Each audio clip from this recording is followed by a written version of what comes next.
Hello everyone, welcome to the new session.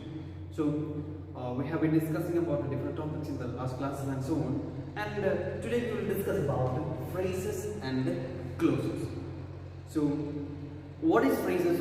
Before we speak about different kinds of phrases and so on and so on, we'll just know what is phrases. So phrase is a group of words that convey incomplete sense, and it is a part of sentence. And though it is a part of sentence, but it does not give a complete meaning to the sentence, because it will not have the verb or the subject and so on in it. And so we call it as phrases. And the other one is clause.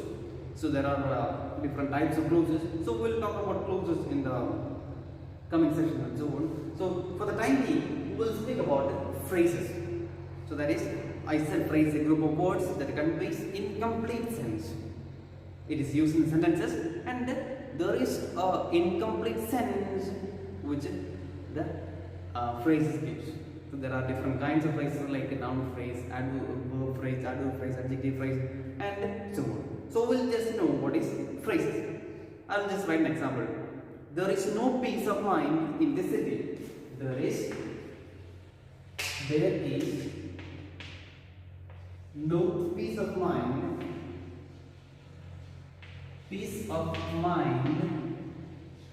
in this city,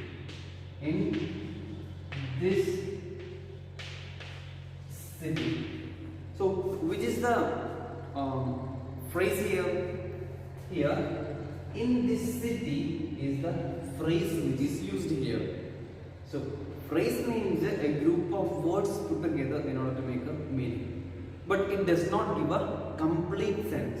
It gives a meaning, but it does not give a complete meaning to the sentence. And we will speak about the kinds of phrases. So you will be able to understand more about it.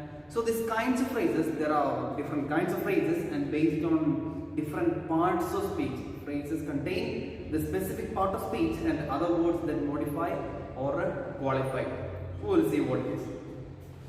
The first one is the noun phrase. What do you mean by noun phrase? Noun phrase is a phrase that gives a meaning of a noun. So now, see, a noun will be used in a sentence. In the same way, in order to use the same, we can use a group of words in order to speak about it. For example, his sudden resignation took everyone by surprise. So the head noun is resignation, and what is his sudden resignation?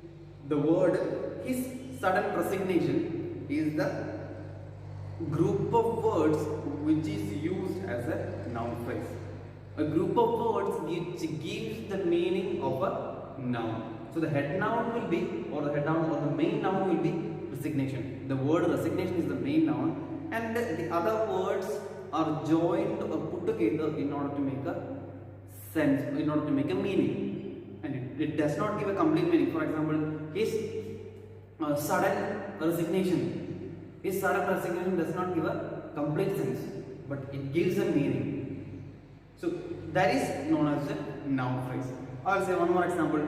Hypertext transfer protocol is the expansion of HTTP. So here the word protocol is the head noun, and hypertext transfer protocol, that is HTTP. So the word hypertext transfer protocol is the group of words which is used as a noun phrase, because it gives a meaning to the noun which is there. So those words are known as noun phrases. A group of words which supports or give meaning to the noun is known as noun phrase. So that is the first one, that is noun phrase. Noun phrase. That is the first one.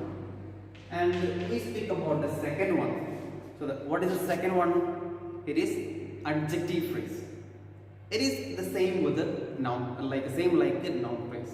The word which explains more about with regard like adjective. For example, my uncle is moderately intelligent and rather docile. So the word moderately intelligent and rather docile. So all these words, that is moderately intelligent and rather docile, is adjective, because it speaks about the uncle, or it is the adjectives which are used in the sentences. And so we can see it as a adjective phrase which is used in the sentence. One more example, that is, the old house looks so gloomy and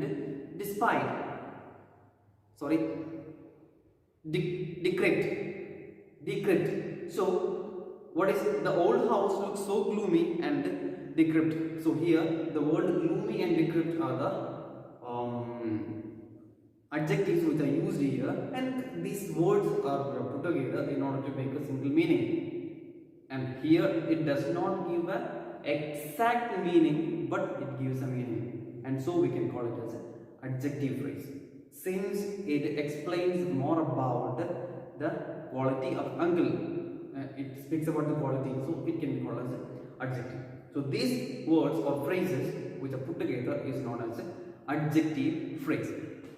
So we will write, that is adjective phrase. Adjective phrase. And the next one is a propositional phrase.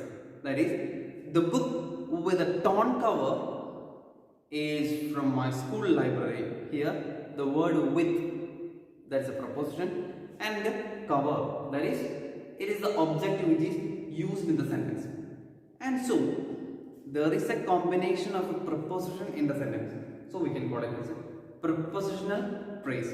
So that is, with a torn cover. So the word which begins with a preposition, like a phrase which begins with a preposition, and it speaks about something with a cover, or else all the passengers aboard the flight to Goa. So here the word preposition is aboard.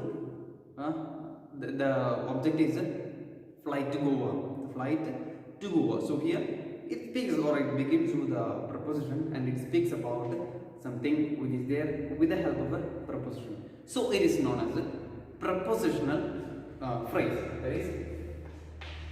That is prepositional phrase.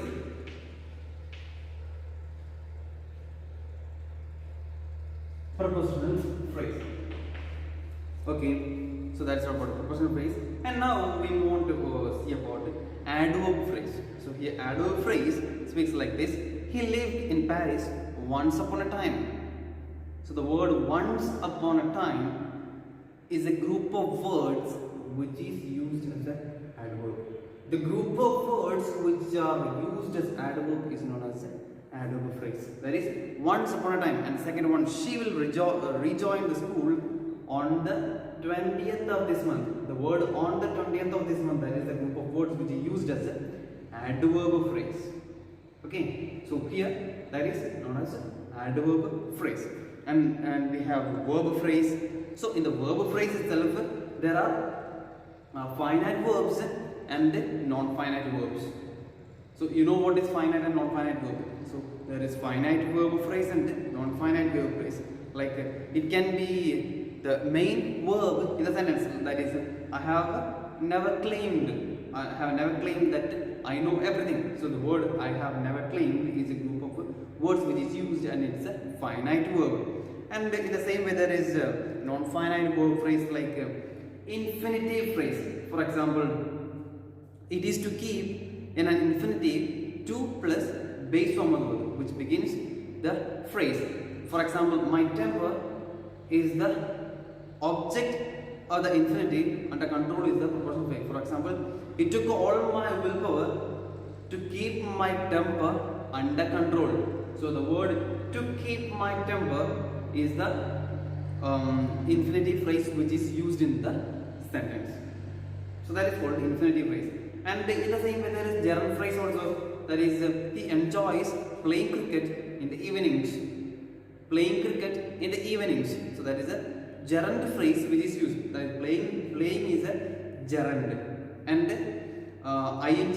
like functioning as a noun. It is functioning as a noun in the sentence. For example, playing in the evening, playing cricket in the evening. So it can be considered as a gerund phrase and so on. And the last one is all about the participle phrase. So you know what is participle phrase? For example, taking long strides, he covered the distance in a short time. So the word taking, it begins with a participle. It is taking. So so that is called a participle phrase. And with the help of participle phrase also, for example, taking long strides. So the words taking long strides is a group of words which is used as a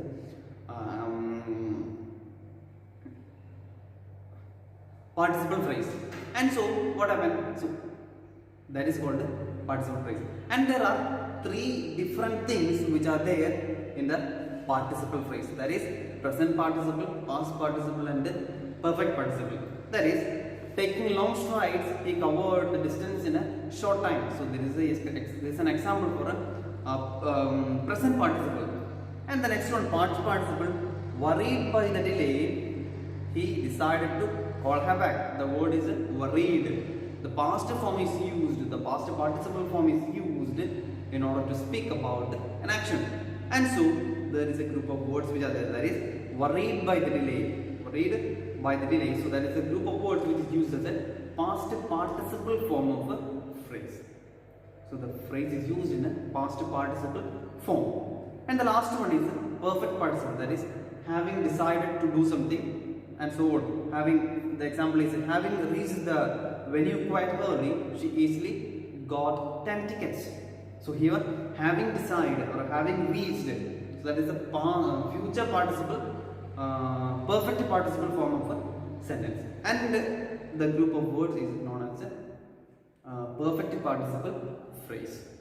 So this is all about different kinds of phrases, and we spoke about the phrase and the kinds of phrases like noun phrase, adjective phrase, propositional phrase, adverb phrase, verb phrase. In the verb phrase itself, there is finite and infinite